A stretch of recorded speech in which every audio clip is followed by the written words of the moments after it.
I can't hear the presentation. You're muted.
Yeah. Can someone let me know? Can you hear me? Dave, or Diane? Let me know if you can hear me.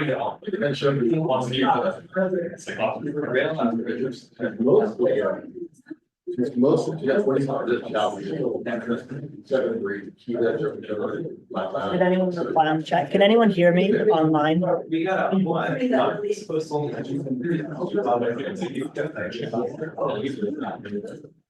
Hear you. Yes, we can hear you from online. Thank you. So I would like to ask you.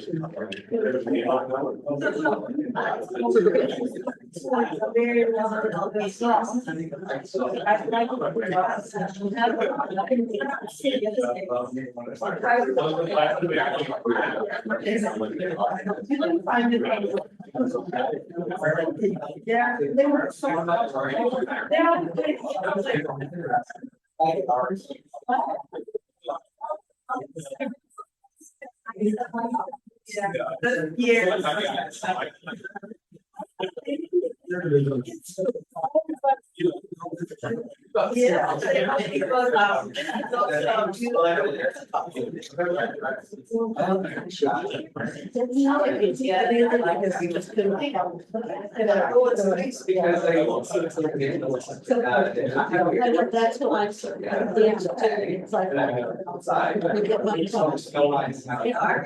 Okay, 2 more minutes and I want to get started. 2 more minutes.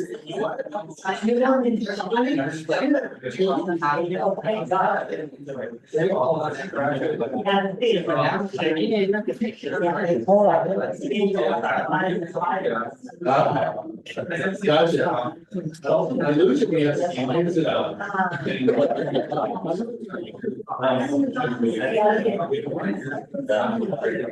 Sorry, I'll sit down now.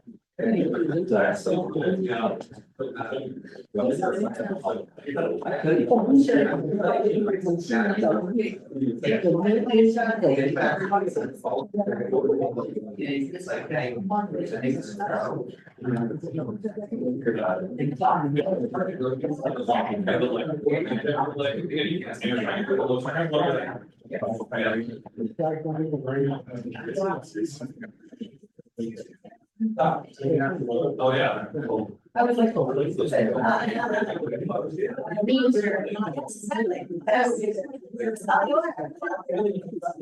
Spencer's meeting after like. There is a video. Yeah. They want to say, I want to be part of it. I'm not to that. I was like, this is exciting. And I got too excited. Now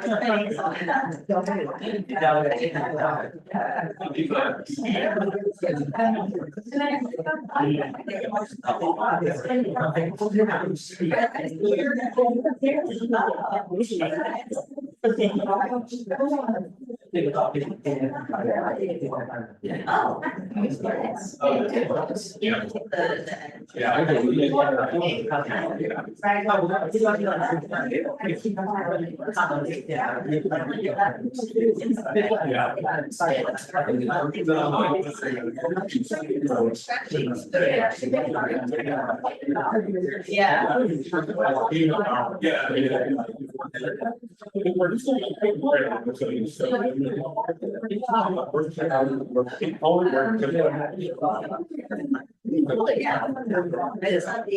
Oh, that's right.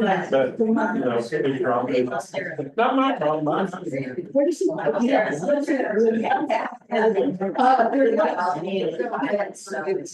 I moved it twice. I've never.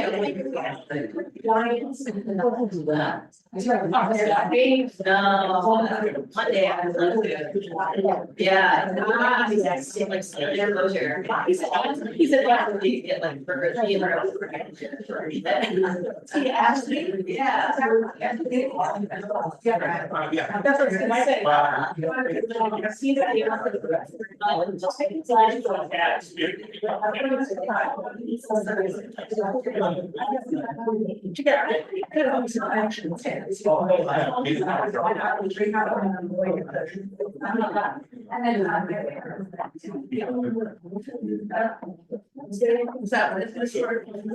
Okay, so we have a few more people buying raffle table tickets.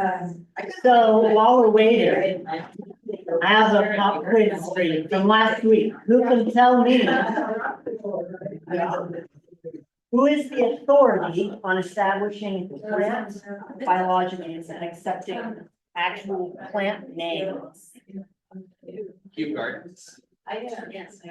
You mean a hybrid? RHS. I'm talking about established. I like the shirt. Yeah. Okay. Okay. Mary got it. Okay.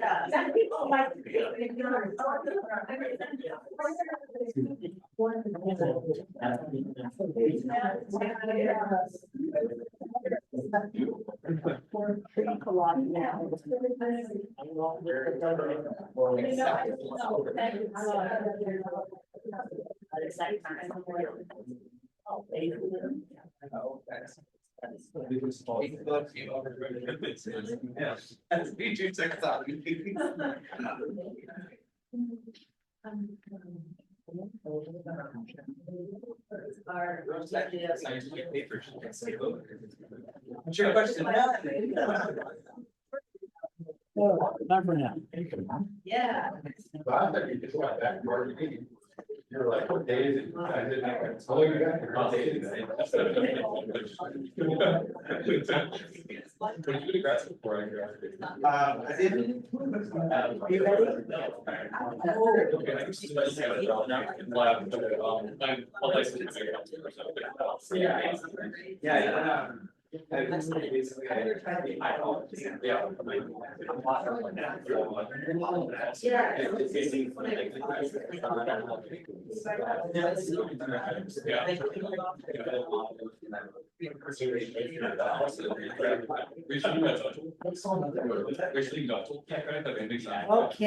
get started. So Fred, are you here? Would you like to welcome everybody? Can you hear us? Going once? I think he's here. There's a bunch of people online. But is anybody paying attention online? If not, I'm gonna go ahead and get started. So don't forget, if you want to bring some food to share with us, you can get extra raffle tickets. Hey Sharon, let's get started. Can you guys find a seat? All right, and then also you can put in a flowering plant to get your ticket for the opportunity table.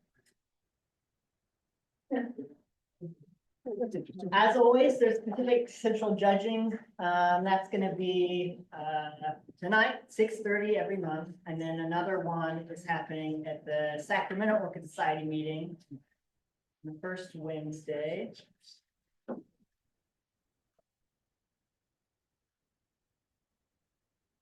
All right, orchids is not orchids. The Pacific Orchid Expo is the end of the month, February 28th. Dave has been sending out emails looking for volunteers. Do you want to add on to this a little bit? I do. All right, I'll let you take it. Two things actually. So plant entry, Paul's out there and up there outside there. But we've been working on plant entry. We're going to do the same we've been doing before, which is the online plant entry.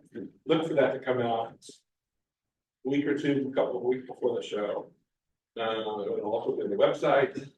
And I need help, ribbon judges. I've got only about half the number of judges I need this year, so I need some ribbon judges. You get to come on Thursday, you have lunch with us, and then we spend the afternoon looking at plants and picking out and awarding the best in show and all different ribbons that we give out from these. It's a fun thing. You don't have to have any experience. You need to have some idea what, what's a good plant? What would you buy versus another? Things like that. So if you would like to help me, I'd very much appreciate it. You can either let me know. Also, there's a sign up on Dave's site. There's a ribbon judging sign up as well. So either let me know or do the sign up and I'll get your name from there. Yes. What is the deadline for getting you the information of what we're going to show? Because I never know till the weekend before. The plant entry closes at 9:30 Thursday morning. So Okay. technically you have until 9:30 Thursday morning. So preferably, Paul's gonna be here all day with the plant entry table on Wednesday. Mhm. And so you can do your plans online. If you don't get them entered online, you can see Paul at the plant entry table and enter them manually. And then he'll be here Thursday morning from 8:30 to 10 for any last minute entries. All right. So they dropped the deadline, sorry, I just said 10, 9:30, we changed it to 9:30. 8:30 to 9:30 Thursday morning. It's the drop dead last time to put anything in. Gotcha. And please email us if you think you're gonna do it, and then you'll be on our email list, so when we send the emails out, you'll get it, even if you don't have anything, you think you might, you'll be on the list. You get the link, it really does save time, because Paul will have it all printed out for you, so you just show up, all your tags are ready, like a little packet with everything, otherwise you have to sit and do it all.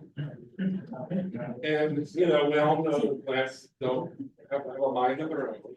And you may think a few days before, like, oh, this is gonna be so beautiful, and you put it in your interest, and then you drive it here and it falls over. Or whatever. We did not build into the system a modifier to the, you have to talk to Paul about it. If you need to take something out, but please do let him know, because otherwise the judges are gonna be going crazy looking for a plan they can't find. So, we think there's gonna be hopefully very few people who have plans to take out, so. That's the main. Thank you. Thank you. I want to show you guys this, the new shirt for POE. It's pretty. Oh, nice. Eugene brought these for us tonight. This was designed by John Burns.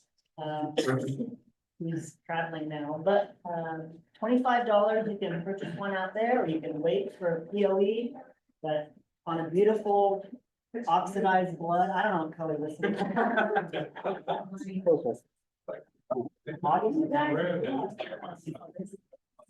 What a good roomful came in confused. What color is that? Okay, so, Ken emailed us and wanted us to, announce that he's got an open greenhouse down Half Moon Bay. This Saturday, 9:30 to 3, so, we can go over there and take a look at Pierre and Ken's, beautiful stuff. If you contact him by email, you can, or call him, he can send you a list of plants that he has for sale, mostly Cymbidiums, but other species. And Ken's got all sorts of things. And it's insect blooming season. so- Yeah. I think Pierre said something about bring him to his house in Redwood City. You could bring him to his house in Redwood City. Yeah, you can talk to him and he doesn't know all about Yeah. so how he's good. gonna, how you can look it up. So, I've got a list of new members here. I haven't met anyone, but is there anyone here on the list? Not New Victoria. member here tonight? Oh, Welcome. Glad you joined. All right, and the last kind of official business, we need to show you the slate of elected officers 90 days before we vote. So, You can't escape. look, if you want to run, No. this is your chance, okay? We're gonna put your name right on there right now.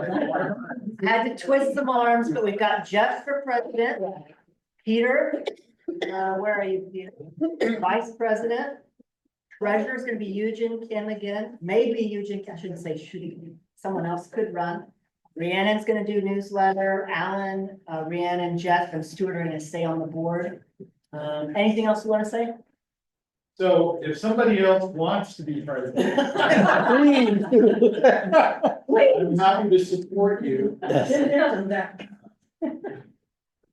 did too. I did it for 5 years. I did it for 5 years. But I'm also, the thing is, I'm also show chair. So, It dovetails so well yeah, together. but, so if somebody thinks they, think that you want to do any of these roles, let us know. Because we also need to train people to, over the time, so it's good to have code people back you. Isn't this what you live for?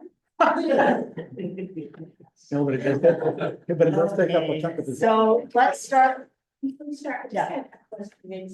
oh yeah, So I'm putting together a miniature orchid display for the pavilion. And I'm looking for some of those sand blasted tree branches that I think they're made from manzanitas. Does anybody know where you can buy them? you can get them from the bird stores, but they're. No, I need a big one. You know, they're at the park. He's big and very. Yeah. Okay. Oh, yeah, I went there. If you need them non-sand blasted, I picked up a bunch of manzanita about 8 years ago. And I've had it outside waiting for, as the bark all peels off, so, I mean, they're freaking huge. I've got, put it this way, it wouldn't fit in my car. I just need one. Another tree. Well, we'll talk, I've got a bunch. Sounds good. Thank you. Okay. I got a whole forest of them.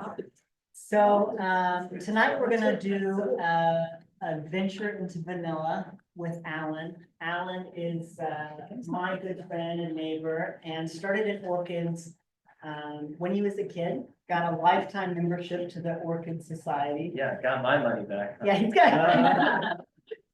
And then he went to Davis and did some really amazing work there in his master's program, and then moved out to be my neighbor in Oakland. a couple of days ago, and Lawrence's neighbor, and, yeah, I talked him into pulling out his old vanilla top for us tonight.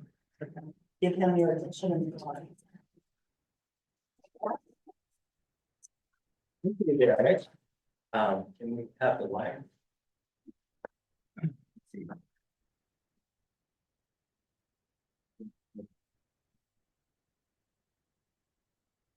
Nothing wrong. No, turn this one off. Oh, yeah.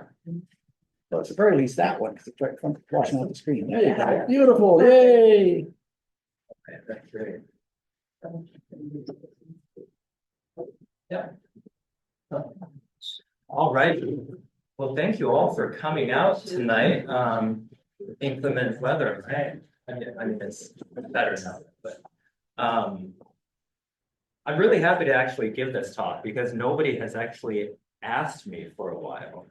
The last time I gave this talk was in, I believe, 2017 with the Sacramento Orchid Society. Oh, my. So it's been years and years. Yeah, so digging up fossils here. So last meeting, I was thinking, big picture orchidaceae, right? What makes the orchid family special? Why is it so big? Right? All of these things. I'm going to talk a little bit about that diversity within the greater Orchidaceae. And then, of course, the subfamily Vanilloideae. And then vanilla itself, which actually has quite a few species that are of interest economically. Cultivation and processing, challenges, and then, of course, some recipes. I had to copy and paste that in which yes. Okay, so the largest plant families, right? We've got the biggest plant family, which is the Asteraceae, right? The aster family, or the composites, right? Of course, it depends on who's doing the counting, right? Certain numbers say it's 24,000, as high as 32,000, with 1,900 genera. Of course, the Asteraceae is the composite family, so they have disc and ray flowers, right? So all the little side petals that you pluck off, those are the ray flowers, right? Those are each legumes that actually go into the flower. I always try to put this somewhere in the looper of bracts. DYCs, Vanillo composites. And they are all capitula, right? What's a capitula? For the composites, that's not one flower, right? Because I like to remind people that composites are composites because they're composites. There are a lot of flowers, right? So one sunflower, that's a really squashed inflorescence, right? So, and surrounding all the flowers is an involucre of bracts. So all those little green little bracts that you see, those are actually just small little leaves, right? Subtending the whole squashed inflorescence. Yeah, and of course, they're all the daisies, lettuce, chrysanthemum, and other things. Well, I included some photos too. And then, of course, our beloved Orchidaceae, right? We've got, I think, a low estimate is 22,000, as high as 28,000. But everything sort of makes sense for these top three. There's over 700 genera. For the Orchidaceae, of course, we've got 3 sepals, 3 petals, right? And one that is modified, which is the labellum, for the most part. And then a 3-chambered ovum. And usually they're recipient. So meaning developmentally, after they mature, they turn over. And that's why whatever we're seeing here with the labellum down under, that was actually 180. Which is really interesting because all the ancestral members of the Orchidaceae are not recipient. And we'll talk a little bit about that when we see some members of it. And then of course the legging family, right? The Fabaceae, We've got about 20,000 species, pretty similar to the orchid family, right? Of course, the numbers are different for each. Legume leaves are almost always compounded. I don't think I've ever seen any simple, at least I don't think so. I could be wrong. They're usually compound, and compound leaves often have animations, right? So you see what are the terms for Vanilloideae flowers, like the keel and the banner and all of those things, right? And they host rhizobia that fix atmospheric nitrogen. So that's why they're really competitive, right? And of course, economically, agriculturally, very useful to us. Right? And of course, there's the fourth and the fifth. I think what's the fourth? Could be the coffee. I don't think they even call it the coffee family, but anyway, the top three. That's it. So I just want to include some of the Asteraceae here. So when we're thinking about the biggest families, like they're native to everywhere, pretty much, right? You see the simple lowly dandelion, right? But then there are all these really special plants, sort of that have adapted to really specific environments, right? So, for instance, like this Athana Vanilloideae, that's South African, and of course, South Africa has a Mediterranean type climate as we do, right? So these are winter growing plants. When the rains come, they start growing. And then in the summer, you don't see a leaf on these, But of course, sometimes for a more moist spring, you might see these leaves lasting a bit longer. Right? But yeah, these are really tough plants. Like the stems are, of course, as you can imagine, these are very collectible. And they're a lot of fun, put them in a little bonsai pot. And in Hawaii, you see, of course, silver swords. This is the Haleakala silver sword. And these are really special plants, right? Not because only that they're endangered, right? But these are really specialist plants. Like, look at how tomentose this is. And also, apparently, they can gather heat, because these are all high elevation plants. They gather heat. I've seen some. I'm sure some of you, if you've been like over to the craters, you've seen these silver swords, and there aren't very many plants around. But you see this aster growing out in the middle of nowhere, right? So this is pretty special. So not only do you get like sword stems, crazy leaves, but you get reduced leaves, right? Barely any leaf, right? Leaves, but mostly the stem, right? And Clinias, well, it used to be called Senecio. People still know it as Senecio, but this is also a really fun plant. I think they call it the pickle plant. But the flowers are actually really nice. So, it's pretty, yeah, that's a really pretty plant. If you look at the Orchidaceae, of course, it runs the gamut, right? Now look at this Corybus. I bought this one of these last year and it completely died on me. But this is tiny, right? Smaller than a penny. The leaves are smaller than a penny, and of course the flowers are huge relative to the size of the plant, right? So you get something so tiny, and of course really tiny here too, right? Pseudobulbs only. These like pustule looking things, right? And then like barely any leaves. But look at the flower. And then on the flip side, you get like Dendrobium speciosum, right? We're all in California, and of course we all love our, most of us maybe. I know some people that are not a big fan of speciosums, but they are amazing plants. Like, the stems are long, and sometimes if they grow on trees, I've heard that whole limbs can just, they fall down because they get so heavy, So yeah, the Orchidaceae, right? And look at this Grammatophyllum speciosum. This is at Kew Gardens. This is in Hawaii. growing on a palm tree, right in the middle of a palm tree, right? You can imagine like lots of birds nesting in here. Hell, I would climb in there and down. And look at that flower spike. It's as long as, I know, the photo can be deceiving, right? But for the most part, look at that flower spike. That's crazy. That's hundreds. That's incredible. Well, not hundreds, but at least 100. At least 100. So yeah, it's, and apparently Vermatophyllum is one of the largest orchids in the world. And then look at Eulophia.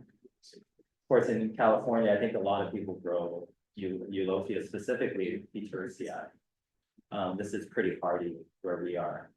But apparently in the East Coast, in the Florida Keys, this has become an invasive weed. And so apparently like Eulophia gramineae, it's from Asia, but it's actually taken hold in Florida. And it's actually kind of nice. I would plant it. I was looking on eBay for one actually, and they are selling these. So you can have your own invasive species if you look on eBay. And actually, I just randomly put this down here because this is more of sort of like an sort of ecology term, but ramnet and genet, I think it's kind of fun to think about because so ramnet refers to a single physiological individual produced by clonal propagation. And then a genet is when all of these grow out. And so that whole thing is called the genet. So they're all related to each other. So sometimes when you go out into the field, you know, you might see like, oh, there's so many plants, right? But they could be all clonal. You know, eventually they have all spread out, which gives a false sense of quote unquote biodiversity, right? Because it's like, oh, everything's very closely related, but there's actually only one plant.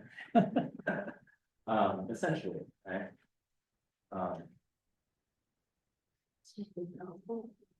So some notable genera, right? Bulbophyllum is huge. As with the I guess Vanilloideae is huge. At least in 2004, I think the found. So I guess this used to be the biggest.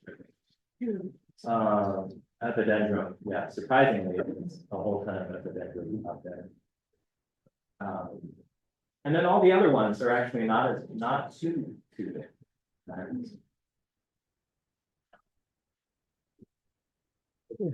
So subfamilies of the Orchidaceae, the very basal ones are the Apophysoideae and the Vanilloideae. And then of course we have our Cymbopedoideae, which is all the lady slippers, right? And then Orchidoideae and the Epidendroideae.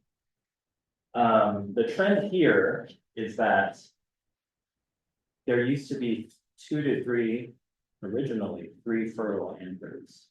And so 3 fertile male parts.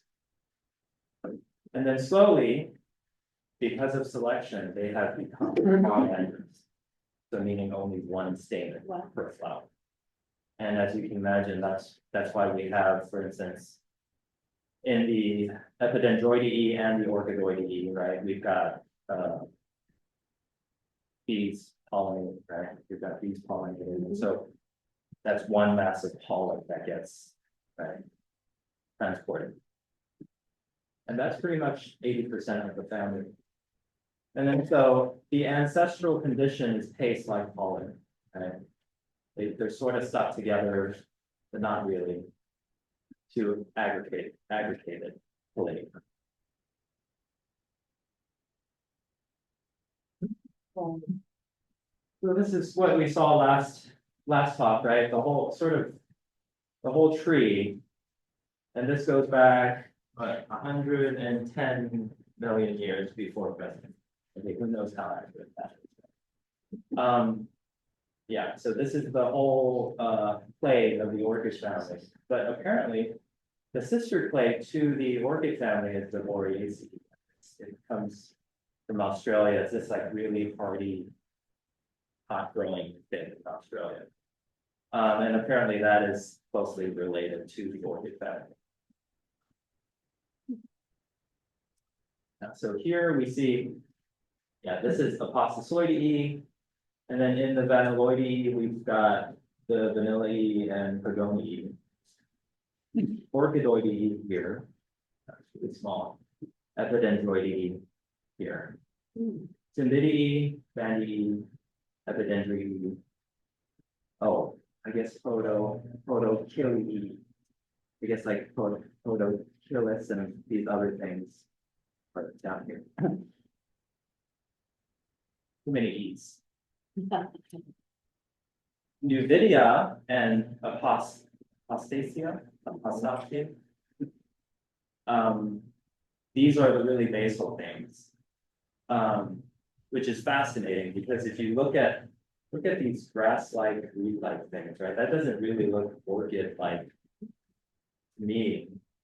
But these are the most basal members of the family. This is probably the most ancestral condition, right? I mean, who knows? The holy grail is if you find a fossil, right? Find a fossil and you see like, oh, we can somehow say that this is an orchid, right? That would be the holy grail. But the best thing we have is actually these quote unquote living fossils, right? Because that's what we have to work with. But it is amazing that we have these members to reference, right? Because these have survived for so many millennia, right?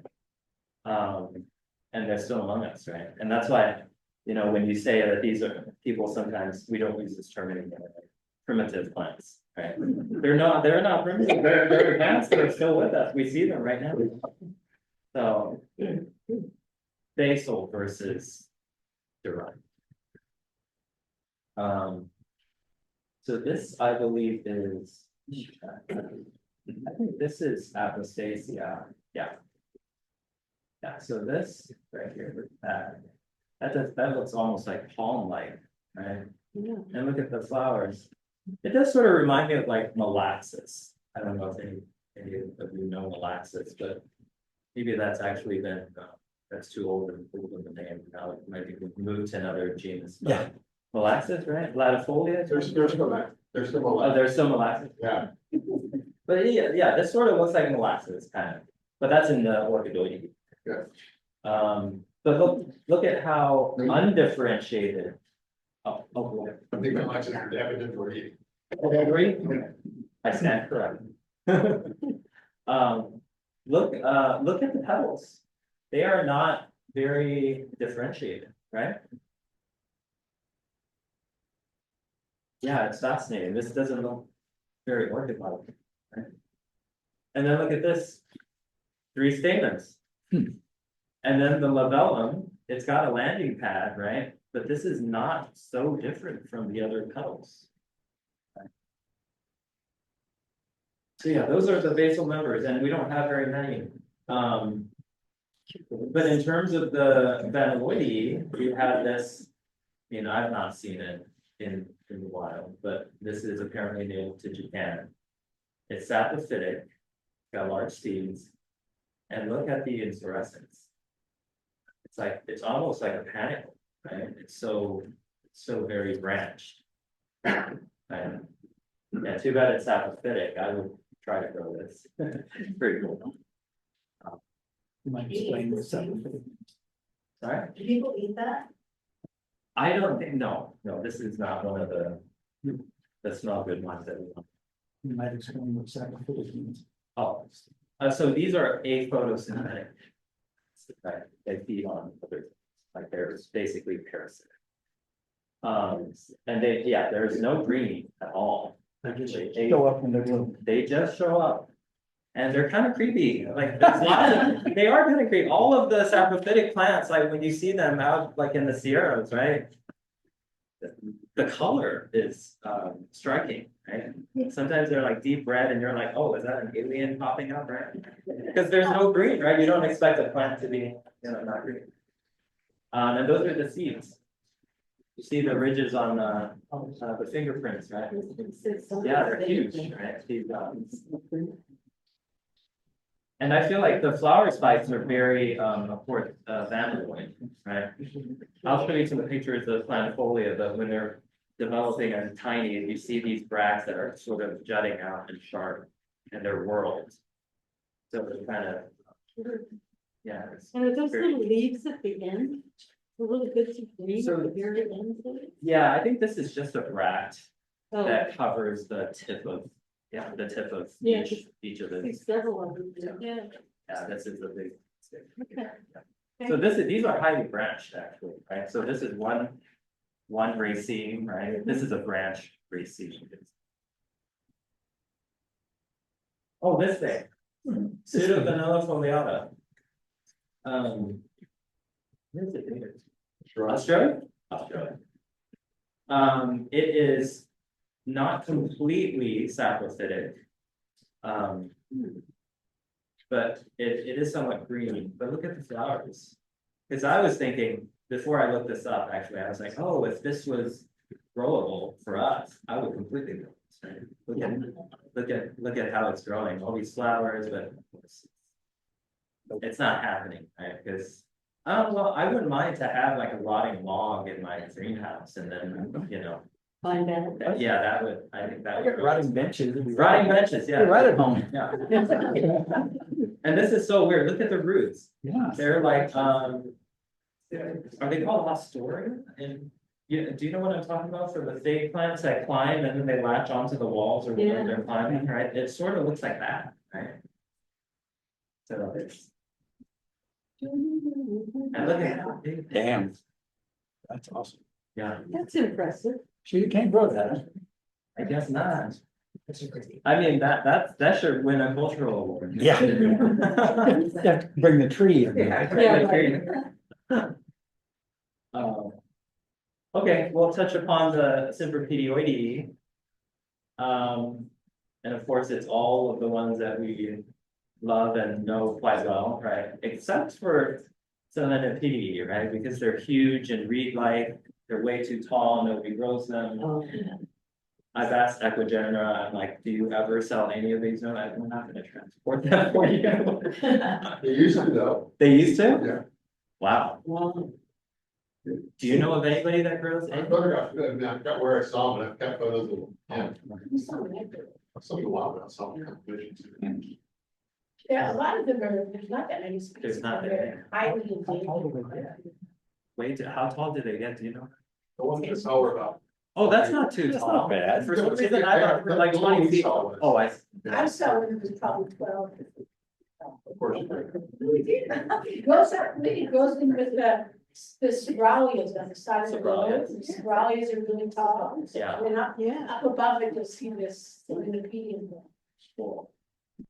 Alan, can you tell me, which of those tribes would the Paphiopedilum be in? I'm sorry? Which of those tribes would Paphiopedilum be in? Which of those Of tribes? those tribes would Cypripedioideae?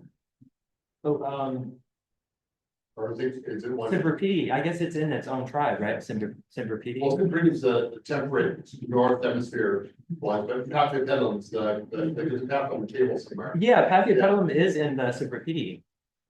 Right? Oh, is it? Okay. Yes, Cypripedioideae, right? Right. Yeah. But which of those tribes within the Cypripedioideae?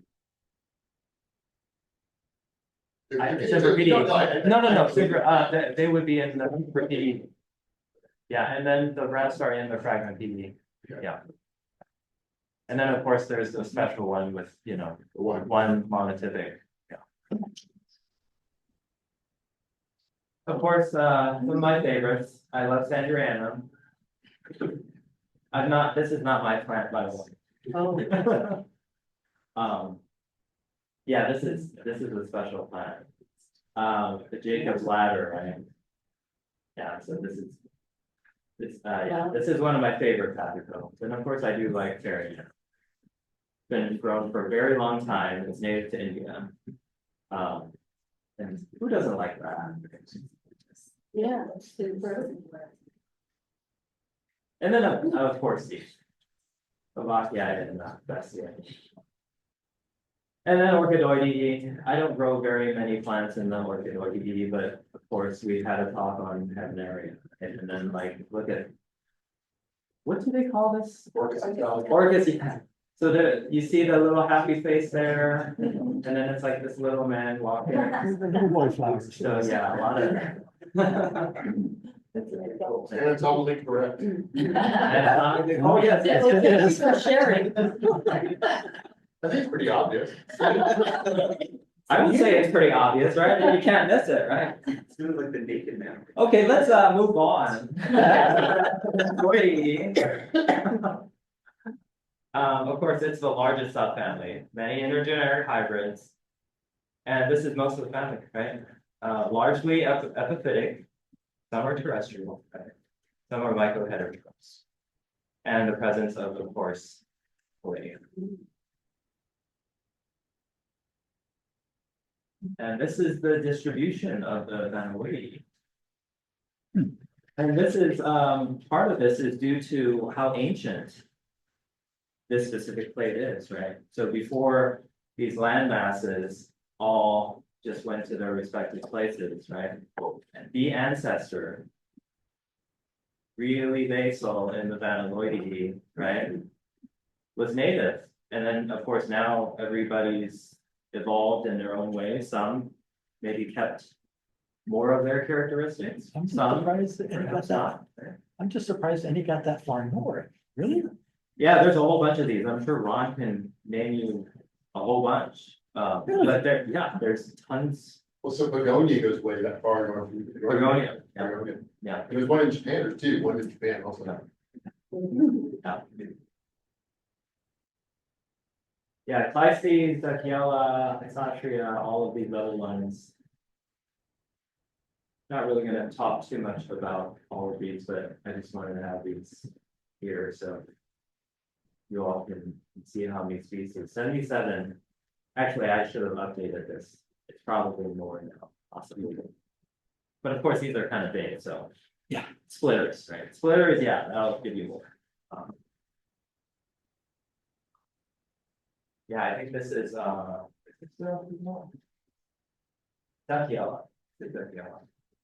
So look at this lip. It's really weird because I think the main part where the pollinator will land is the upper part of the lip, you know? And so, Maybe it's a particularly long pollinator, like a wasp or something. yeah. And I could only find this herbarium specimen.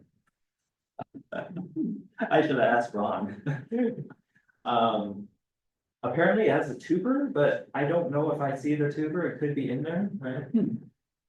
But it sort of looks maybe perhaps like either solitary or it might produce like a rhizome or something, but apparently it might have a tuber. I'm not completely sure.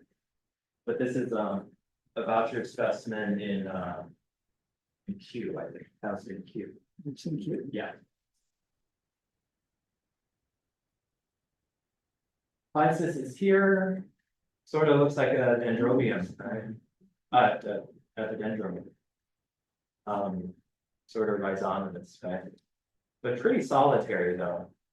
You know, it's not as crazy as a dendron where, you know, at every growth it's going to produce perhaps two different stems, right? This is for the most part, this has to, I think, mature and then it will produce one, and then one will produce another.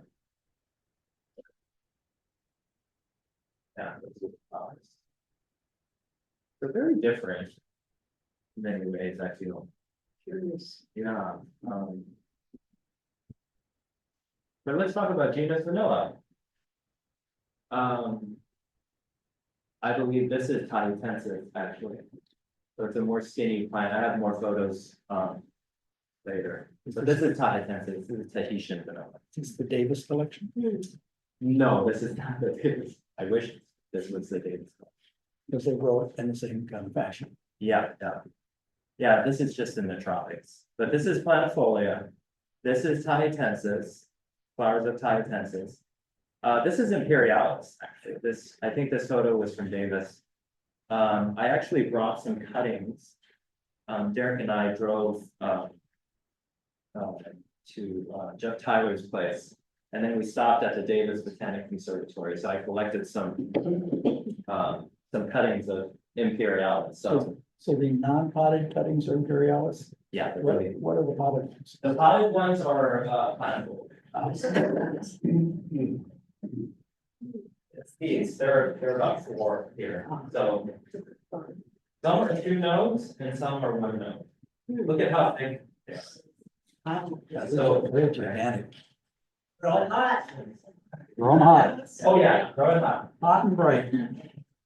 And you know that if it's too cool, make sure to keep it kind of dry. Don't overwater it when it's cool, right? With anything, it rots. It rots, yeah. Yeah. Don't water anything too much when it's cool, right? Because it's not gonna grow anyway, unless it's like a could grow, right? So don't worry about water. It's not growing very much. It's stomata or probably close. So some pictures, actually, these are from, I believe, 2013. And so this was when Charmin O'Neill had her orchid collection, her vanilla collection at Davis. Some of you might have remembered her talk She gave a many talk years ago, yeah. And that was before I came on When board. I missed out on every single one of the raffle plans. Oh, really? Yeah, I still remember that. I was wondering, it's still. Were they a vanilla raffle one? Yeah. She brought vanilla raffle one? Yeah. Yeah. Interesting. Just cuttings, just cuttings. Let me guess, she wouldn't give you anything. would you? No, because they're university land. You're not supposed to- They're not technically university property when it enters the university, unless they came from perhaps a plant from the conservatory, which is not university property. But anyway. Sure. Moving on. Yeah, yeah. Okay, that's not too important, but I just went to Ernesto and said, hey, can I get a bunch of? Yeah. But anyway, I took some photos and, actually, I don't have very many photos, so I had to dig for these. So it was kind of nice going down memory lane. When I was a grad student, I lived pretty close to the research greenhouse. So this was like 5 minutes biking. And so when I came on board, I knew that a lot of the plants were not doing well. And so I used to, even at night, I knew that the heaters would come on in the winter, right? So it would get really dry in there, like especially like 3 AM, you know? So right before bed, I would actually bike to the greenhouse to spray down the floor. And I would do that like every other night, you know, like, and then, but even after like 6 months of pretty like careful monitoring and, you know, water, everything looked luscious. Of course, this is nighttime, but everything looked pretty good under my watch. Under my, But then, yeah. Yeah. Oh, this is just actually, this is imperialis and this is a developing fruit. you know anybody who needs some of those? Cause I pollinated mine to see if it would work and it did. And I was like, I don't know what to do with the seed pods. I don't think they're aromatic, so. No. Yeah, they're not. I believe this is a phylla. Yeah, so they're kind of really cute when they're starting to form. And a phylla, this plant was, man, 5 feet tall and we had them on a T trellis, and so it would wind around and around 20 times. So at some point, it's like, of course, nobody did this, but we should be actually just trimming things off and chucking it, but nobody really. But we've got tons of flowers. Tell me when you chuck them, I'll be there. Yeah. I like vanilla. I can talk about this collection later. I don't think that this collection exists. Unfortunately. This is a phylla. Oh my. Look at that fuzzy lip. Yeah. That's never It's been. nice.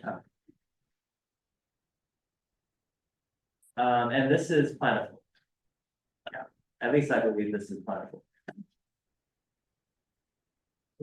Yeah, plentiful.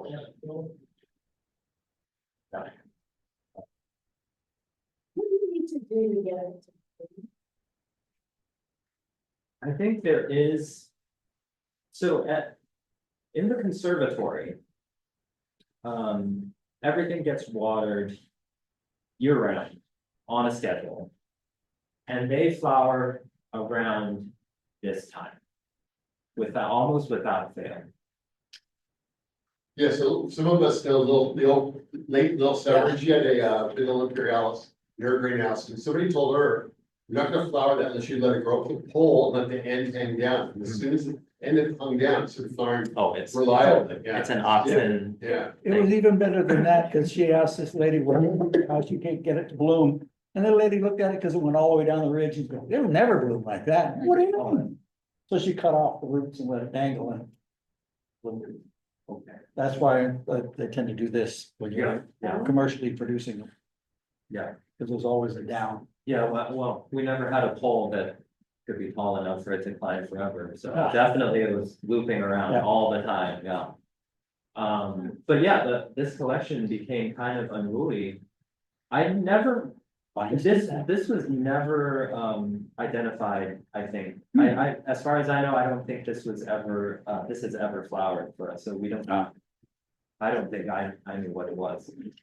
But yeah, it grew into the shade cloth and all around and. It is a vine. It is a vine, yeah, but it would cover its neighbors, you know. Yeah. We had, I know it's hard to see, but some of these vines are actually really tiny. And they were very slow growing. So some might have been relatives of planifolia. Or related species, not really sure. They, I don't think they ever flowered. Yeah. Yeah, very dense growing plants. You know, this is another accession here, but look at this, the leaves are kind of shorter, right? I think, yeah, this is planifolia, but this is another accession. Separate one. This is a phylla, lots of flowers on this one. This is an internet photo. I don't know what this is, but it's another leafless one. This is a phylla. This is something else. But I think the other thing is if you want to try vanilla, you should probably grow some of the leafless ones because they're quite hardy. I mean, sometimes you get something like this where they have to grow hot, right? But for the most part, if you can keep the stems alive, stems are really kind of hard to kill, right? Unless they go through rot or something. Rot, but yeah, rot's good. But for the most part, hey, they're pretty tough plants. So in terms of vanilla, we know that other things, you know, for other plants like angraecum, right, or orchids, it's all of these things, right? Food or sex, right? And any one of these can contribute to pollination, right? Vanilla offers milk. How do they, what gets the pollen? It's a little complicated. At least for a planifolia, it's a little complicated. What pollinates, other than a toothpick, yeah. And look at this bee with a Atacetum. They got shot in the butt. And it's still going. Yeah, so these are the developing fruits, of course, on planifolia. And you know, for the most part, I think when they're doing this in production, they try not to pollinate too many flowers. Because one, if the plant is too stressed, you'll get fruit shedding. Or the plant might get quote unquote unhealthy, like it was too taxing for the plant. And then so perhaps either next year you're not going to get another crop, right? Another flush of crop. Or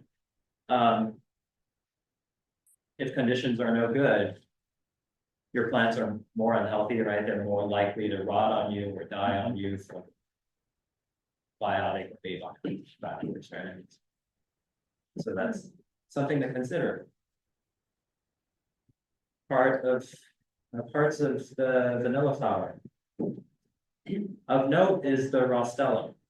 The rostellum is a very important tissue actually with vanilla because it is the flap of tissue that separates the male and female. And it's actually quite big on the vanilla flower. But kind of floppy. Floppy, yes. Yeah.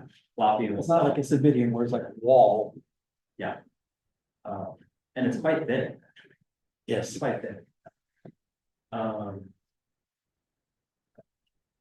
So the person credited with developing the technique for pollinating vanilla is Edmund Albers. And he was enslaved.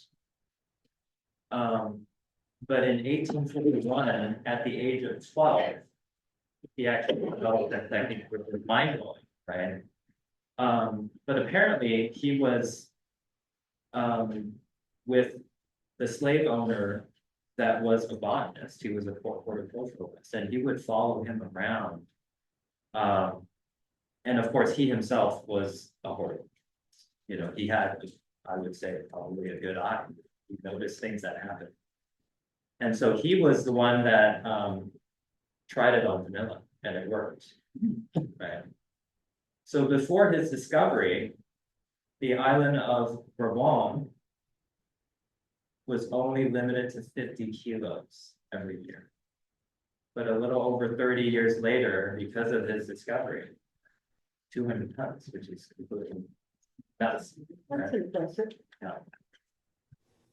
And of course, after the fact, you know, certain botanists tried to take credit for, you know, like, oh no, I taught him or something like that. But of course, everybody was like, no, Edmund discovered this.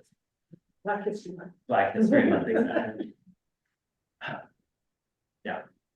And so I think oftentimes, you know, I'm usually pretty careful. I use actually a toothpick, and then I take the pollen off and then go around the rostellum. But you can imagine that in production, you don't have time to do that. You crush the rostellum and you shove it in, right?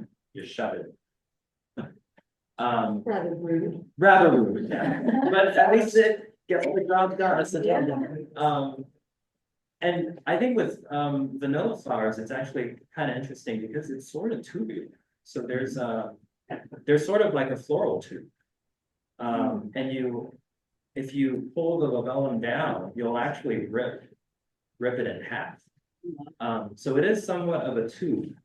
Well, in the very It's kind of soft, cool. mushy It's a material. very mushy flower too. Yeah. Yeah. Yeah, very curious. So this is Tahitensis, Tahitian vanilla. And for the longest time, people did not know its parentage. You know, it's got sort of this zigzaggy habit. The stems are quite thin. The leaves are a bit more lanceolate, yeah. Lanceolate. And the flower is actually kind of pretty high. If it wasn't such a hot grower, I would try this too. You can find cutting one. Oh, I wanted to mention Isak Lubinsky because as far as I remember, the Davis collection actually came from him. Oh, So he studied at Riverside. And I believe the vanilla orchids were part of his research. And so at some point he graduated and these plants got into Charmin's hands. Yeah. And I believe this must have been, if it's not 2009, it must have been 2010. And that was when the collection was transported, just cuttings. I think it was just like 1 feet long cuttings of each accession. And it went to Davis. Yeah, I didn't oversee that, so I don't really know what they look like, but you can imagine 1 feet long cuttings, that's kind of risky if you know what you're doing, you know, Very. one accession's gone. But it's interesting because at that time, they actually found out what the parentage of Tahitensis. Levinsky, Cameron, and all these other people wrote that in 2008. The hybrid origin of Tahitensis. Conifolia by Odorata. Yep, Biodorata. This was taken last week or 2 weeks ago. When this is at Davis. Yeah. Yeah. So this is the cacao tree. Actually, we should plan on a field trip sometime. It would be fun. Lots of plants to see, lots of rare plants. But this is the cacao tree. It was actually just a pot And then we never moved it, and then it just grew into the ground, so it stayed there. For the next 30, 40 years, it's still gonna stay there until it gets too big. And then the vanilla vine was actually not originally there, but it as a pot to the side of it, and then it just trailed onto the tree. And so that's why we get the chocolate vanilla. It's a perfect combination. Going on. And it's actually, yeah, I've got some photos, but it's starting to come into flower, and especially now since, you know, the plant has gotten so big. Tons of flowers, yeah, hundreds even. Yeah. Yeah, there's really a small one over here. I wanted to put this up here because apparently this brand, they're not paying, but 100-year-old brand. But this is what I found on their website, which is kind of interesting. Tahiti, an island in the southern Pacific, has a tropical climate that makes it an ideal location for growing vanilla. In 1848, French blah blah blah brought vanilla aromatica plants into Tahiti, and 2 years later, the French also imported vanilla fragrance. These two species were skillfully crossbred during the next few decades, resulting in plump Tahitian vanilla. I can't find any literature or anything like this that's referring to this story, which is really interesting. So I want to go into this because it would be actually surprising that during 1848, vanilla seedlings were grown from seed, right? It's kind of crazy. Like, okay, they had the fungus there, and then they just try their best to have, it's not likely, right? It's not, at least I don't think so. Right? But it's possible. Vanilla seeds are weird, but. Oh, yeah. Yeah. Compared to the rest of Right, Yeah. regular orchids. Yeah, they are different, yeah. Yeah. So, okay, so the hybrid origin is Odorata and plants. So this is one of the parents, and look at the flowers. Yeah. Nice. And then look at the stems. But look at the leaves. So this is sort of, yeah, this is on the other end of the spectrum, right? From planifolia. So in between, you'll get the Tahitensis, right? So, but it is believed that Tahitensis, I think, originated from the Americans. They transported cuttings all over the place, and this is why Tahitensis is in Tahiti. So anyway, we might never know. I believe this is a pretty commonly grown vanilla. Oftentimes, it's just named as planifolia, but of course it's not planifolia. Just look at the leaves. This is a very strong growing, kind of meaty plant.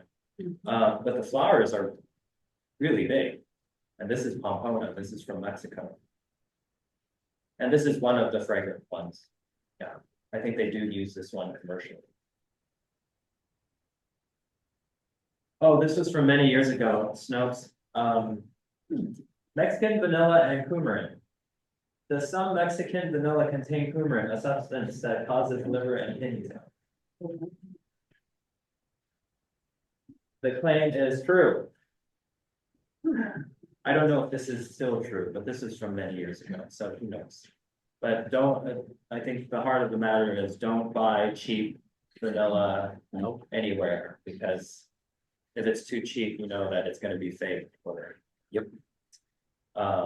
So apparently it's an extract of tonka bean, and it's a source of synthetic vanillin. And so it smells like vanilla, but it's got moderate toxicity to the liver and kidney. Don't go cheap. Don't go cheap. This is just global vanilla bean production. Indonesia leads, second Madagascar, third is Mexico.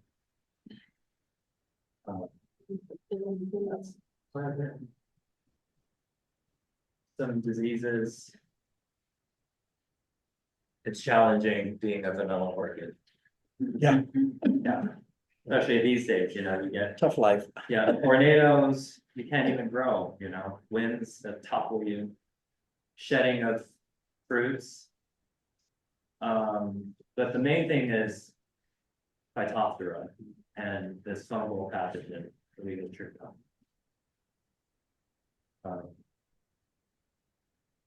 As you can imagine, if the conditions are bad, right, you get just the rotting of newly planted plants.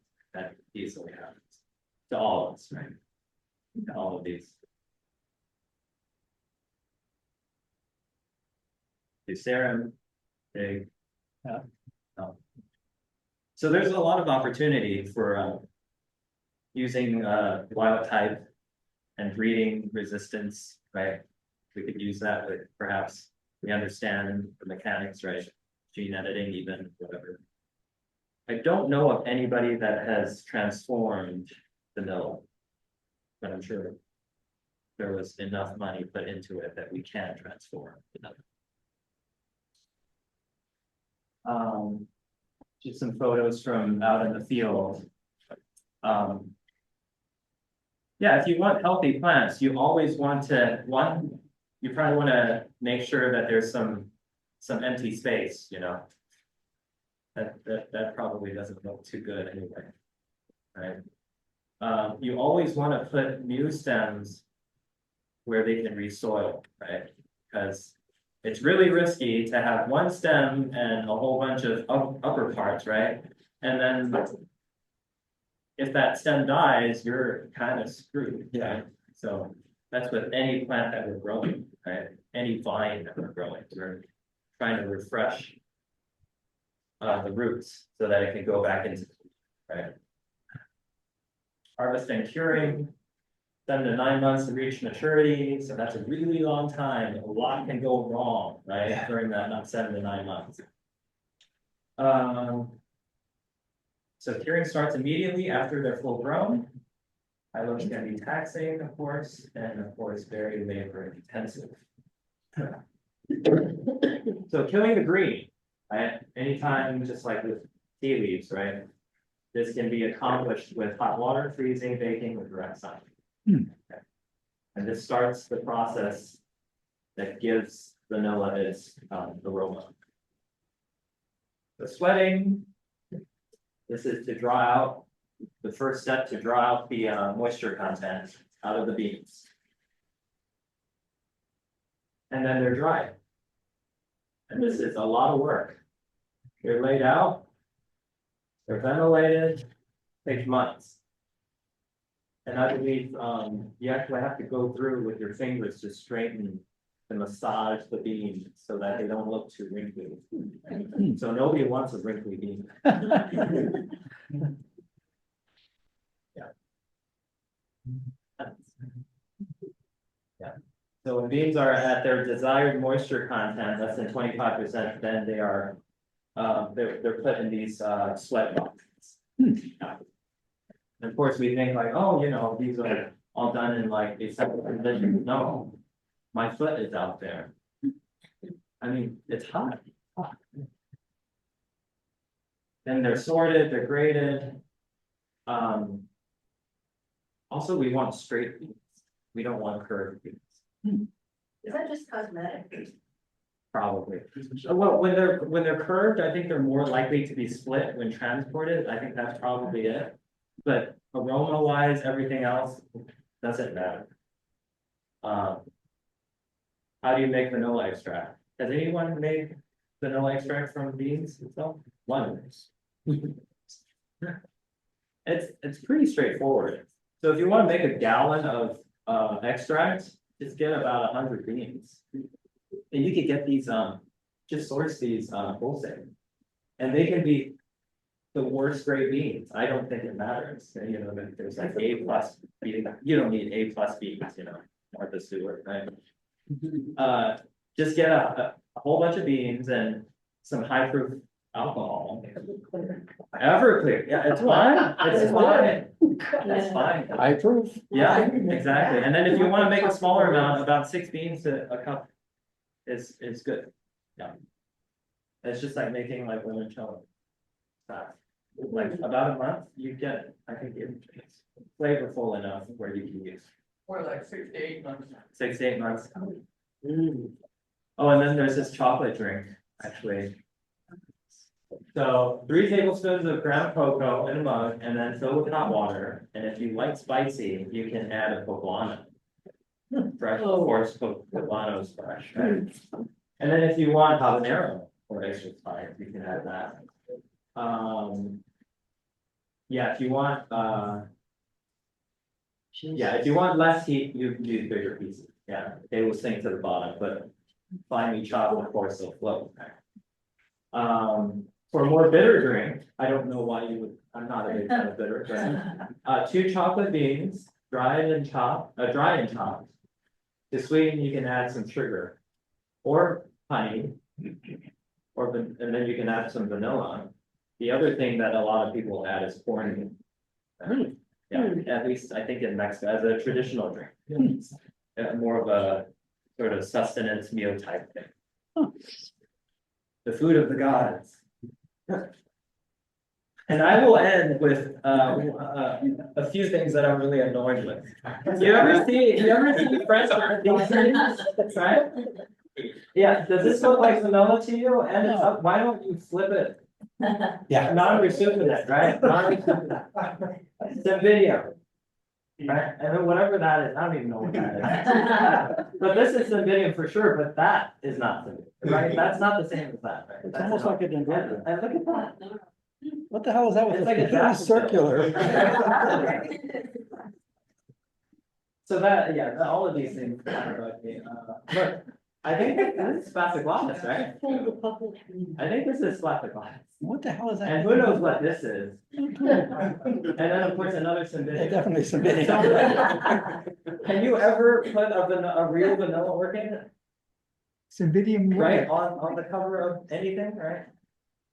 Maybe because they're kind of green and they don't look like they're very palatable, right? Yeah. So this looks kind of vanilla, I guess, right? Ish. And dendrobium, right? Another Cymbidium.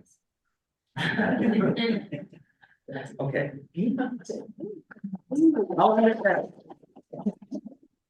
If I seem right, they, instead of splitting down the length, it opened at the end, and those all come running out. Like toothpaste with lots of spots in it, it's like, it was the freakiest thing, I've never seen an orchid do this. In high quality beans, you can actually see the vanillin crystals coming out. Yeah. So, yeah. Okay, In case I missed it.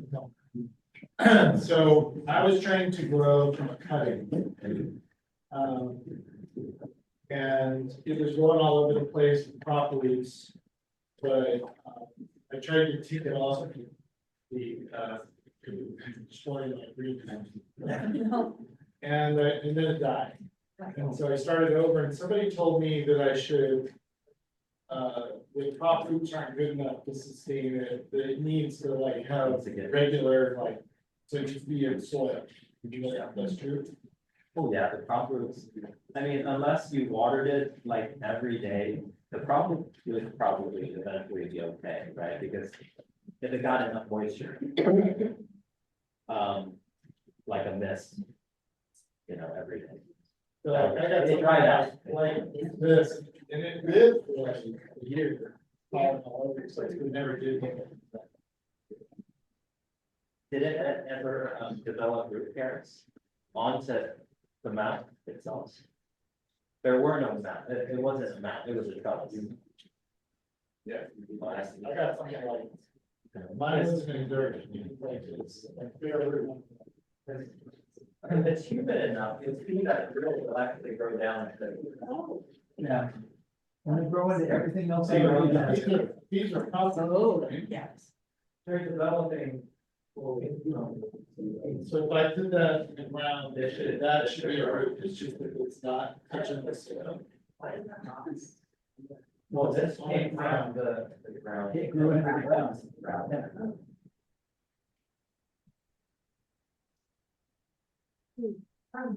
So I was gifted a vanilla orchid, for my birthday in December. And there's like this little like mushrooms. There are some kind of mushrooms, that's what it is. Like, is that, should I be worried about that? It's not, doesn't look like. It looks like it's not. Fungus in the soil. Yeah. So we were talking, you and I were talking about the sap inside the stem, but that might be interesting, because people want to grow, they should be aware of that. That's Yeah. nasty. Yeah, yeah, be really careful. Ron was just talking about this, how, when you're cutting orchid, vanilla vines, that sap that runs off, don't touch it. Be gloved or just leave it the way it is. It's very costly. It's very, yeah. It's like, it's burn. It's burn. So be really careful. Yeah. We're definitely not. Has there been any recent new species collections by UC Davis? Because most of their stuff we don't do is wild. In terms of vanilla? Yeah. So, the vanilla plants were, in Charlie's lab, Vanilloideae's lab, and she's since, retired. Any other questions? Not about. Thank you. All right, thank you. Perfect.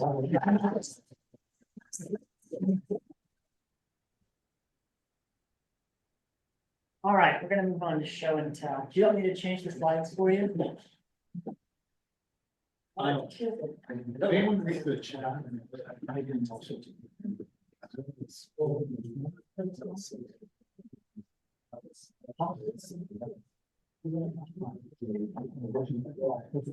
Oh, I just noticed a text that came from the comments. Someone wanted to announce that Diablo View has a show on Saturday. Oh, yeah. Anyone announce that? Nope. Diablo View Orchid Society I is think having it's their, conquer. I don't know where, but all they wrote was, please announce. Yeah, it's hardly at the show that they don't. Susan asks, does SFOS have a date for OITP 2025? Yes, the last weekend of July. Calendar.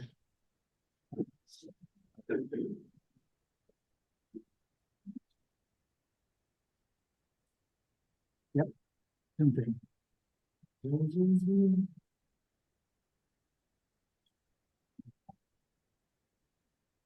So 25, 26, 27. Oh, wait.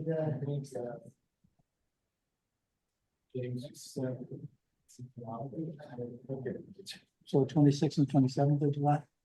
That's me, right, so do that part that's here. Sorry, You talk about the- They're all based Yep, on that's it. YouTube So you talk about picture. the Zoom pictures too? Yeah, I'm not gonna pay you extra for it, but if you wanna do. Let's go, let's go, come on. Yeah. Or shut the light.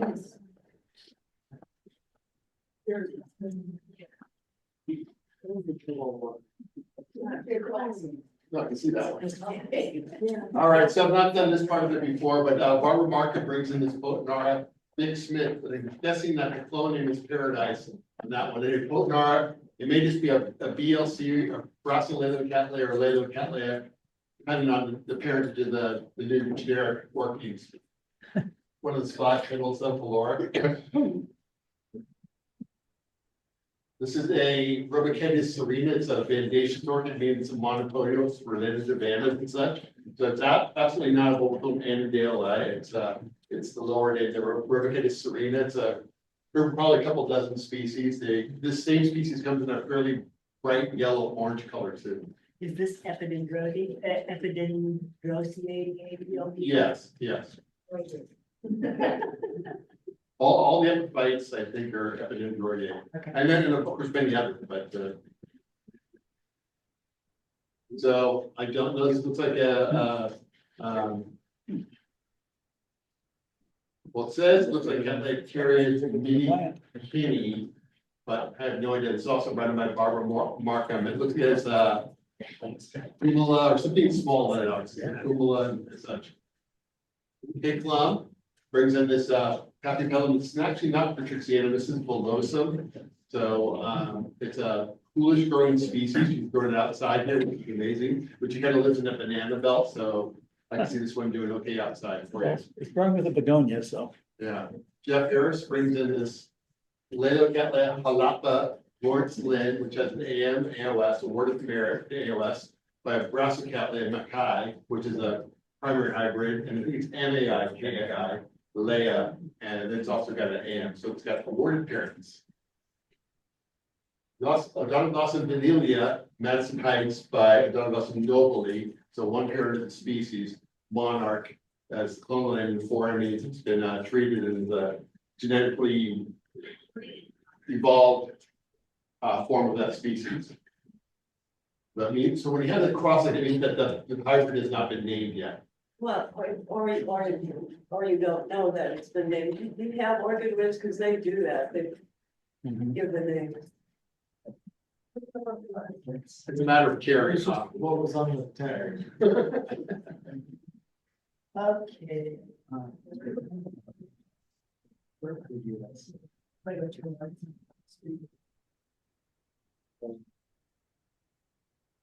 You have to pin here. Yeah, go on.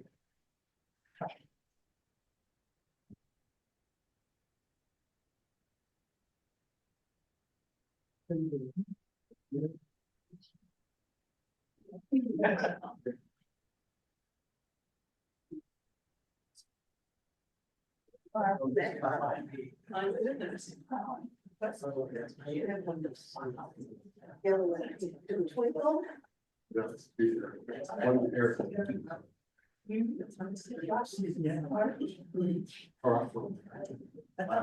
I saw it. Ready? Alright, so you want to hold them and I can. No, I'm gonna just use. Okay.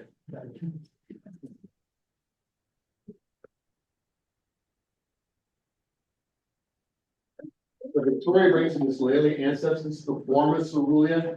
We used to call them color varieties, color varieties, the color forms.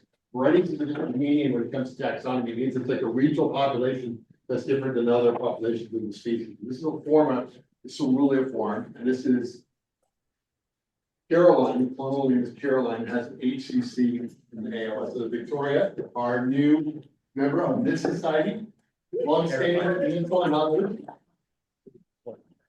How? I'm having a few months, Sunday, she's running my blood. Peter, how do you say your last name? Chinchana brings in this, Femipedium. This is a, one parent is a species called Richterite, the other one is mountain maid. So what's nice about these South American lady zippers is that they're sequential. Flowers individually don't last terribly long, but they keep going on for a long time, so.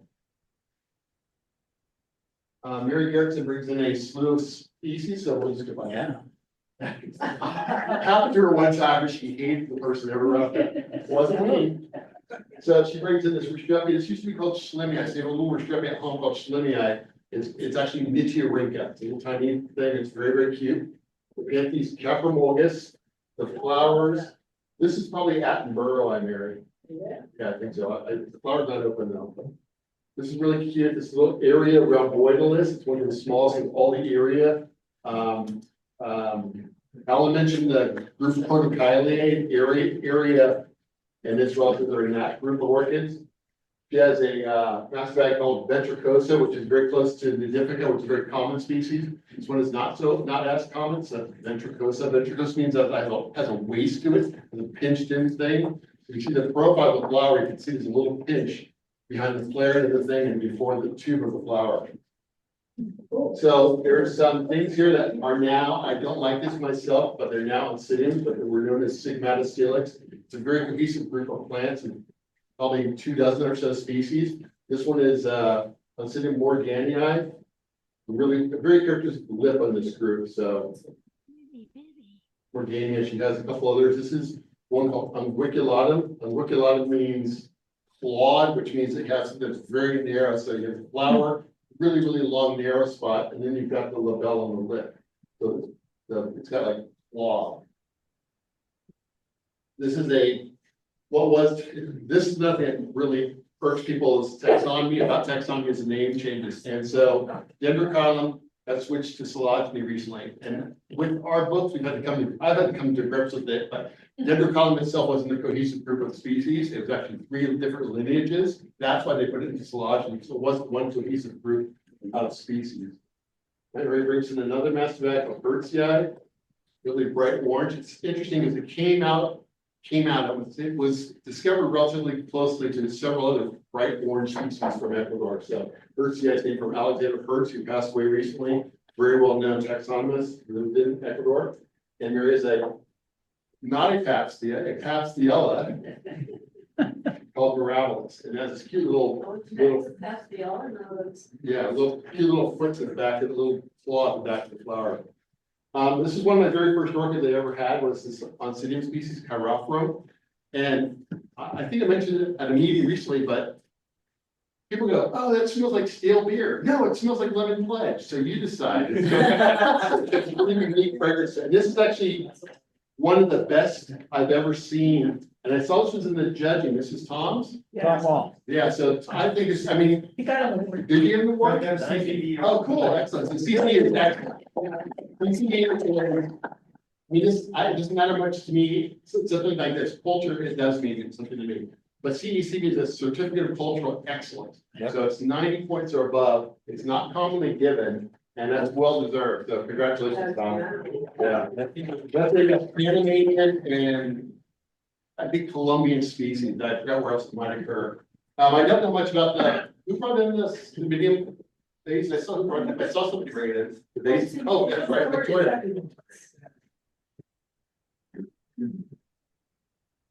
And Victoria brings in this assortment of Cymbidium hybrid cuts. This is Cymbidium sleeping dawn, which is the white one. Princess Nabucco, which is the pink one, and Sylvia Dar. I don't. That was still. That one. That's Yeah, I Sylvia don't Dar. call that one. Yeah, I guess it's the darker, The bizarre one. the fleshy colored one. Anyway, Pierre Pujol, member of Peninsula Orchid Society, and who sells at the shows and displays at our POE. And this is the one that make vanilla yogurt out of? Exactly. Yeah, the white one there. Yeah, that one. Well, oh, no. That plant used to be. The other thing is, Triadella, when some of us started, used to be a mastodon, it's a very closely related genus, or a related to them. Because they're mastodon like in shape. This flower is kind of closed up. But he did some nasties to it, he pollinated it with another species, so he made a hybrid, but this is a little seed pod, and actually you don't have very long before that splits. You see how the yellow? I actually brought that tonight for Peter Ah. as a bride to get him to be. You got yellow, see how it's yellow? Those are called the locules, and those yellow parts, yellowing like that means it's gonna split for you. It's about it's at 5 months now. Yeah. So that's all it took to get him to be vice president?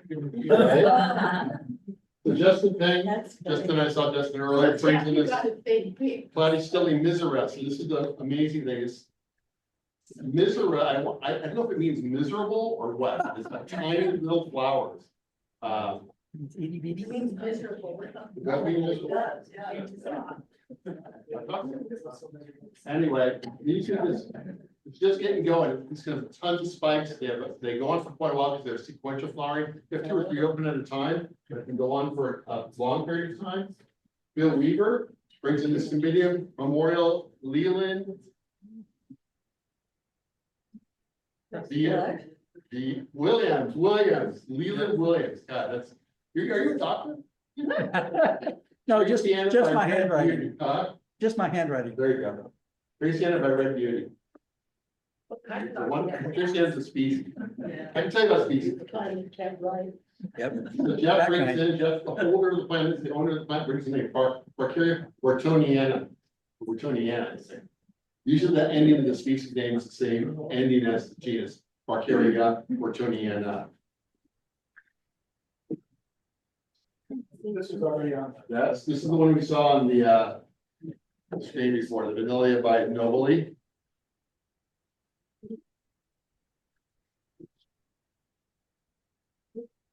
Melisco I met at dinner brings in this Actually, it's called a Dyneema, so it's the only one in its genus. It wasn't in Sticklea. It's supposed to, I don't know what separates it, but, there are some anatomical differences, but these can be great plants. If you don't have one of these, they can accept a wide range of cultural temperatures, so it's a really nice little miniature species to grow. Okay, Club brings in this Laelia canariensis, make it sound like a species, but it's actually a hybrid, and it's no longer a Laelia. It's no longer, it's a primary hybrid, it's no longer a Laelia, it's a Laelia cattleya. Because the Harpapilla, I think is the other parent, is now Cattleya harpapilla, so that's this yellowish one. The canariensis, I guess they call it that because it's almost always yellow. Okay, also brings in this Dendrocolum, now Silogeny, Pulcherina, this guy here, got it. Pulcherina to me is very beautiful. And I know that the word for very small, beautiful, but it's very cute. Very out of focus. Yeah, that's one of those iPhones. Tell them to do it, right? Yeah. Okay, and then on this, is it the same? Oh, that's back there, okay, let's do this one. You had to show off, Phyllis, she brought it. Did you Phyllis her piece? Did you Phyllis her piece? No. Anyway, Kay brings in this Dyneema polybulbum we just spoke about with a few more flowers. Couple, But this is yeah. what they can do, this is why they're really good plants to get, they're excellent, and they're a nice pass around plant, right? You just need a few bulbs and you can share and it's not gonna hurt your plants at all.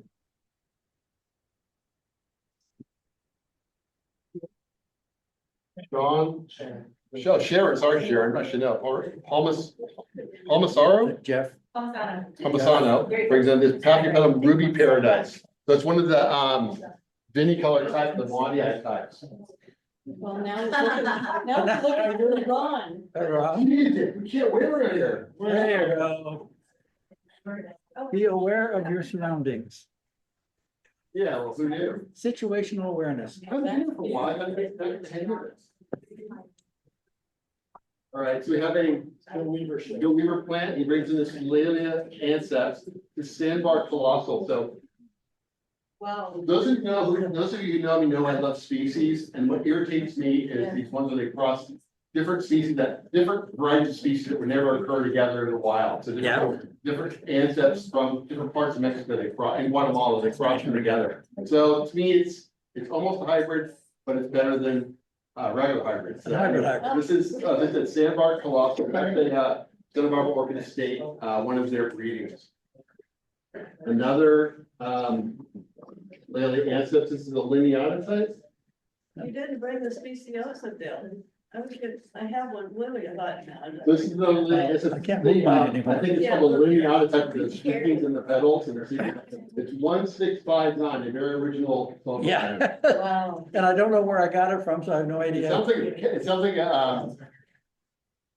Ken Jacobson kind of number. Yeah, kind of. Until you get to the ward, you keep it kind of a simple kind of Yeah, number. but I can't afford his, so probably they can come from him. And then I think this might be the last one also, Bill. This is the Australian Dendrobium cross. This is the King Dianum in it. It's Fay Roshan or Kingzip. That's the trouble. I'm not sure which one it is. It could be either. The tag says, literally, it says one or the other. It's like, well, That's okay. okay. I don't think you want that plant anymore. I'll Yeah. take it off. I did make a point of taking all my. Great, great, great.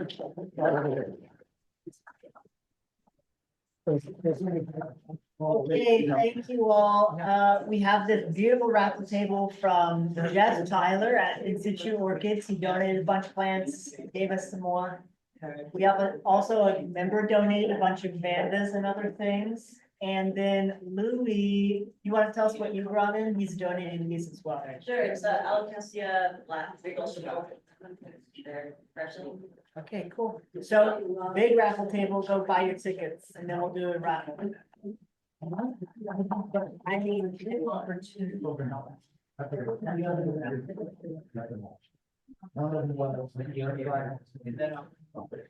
Yeah.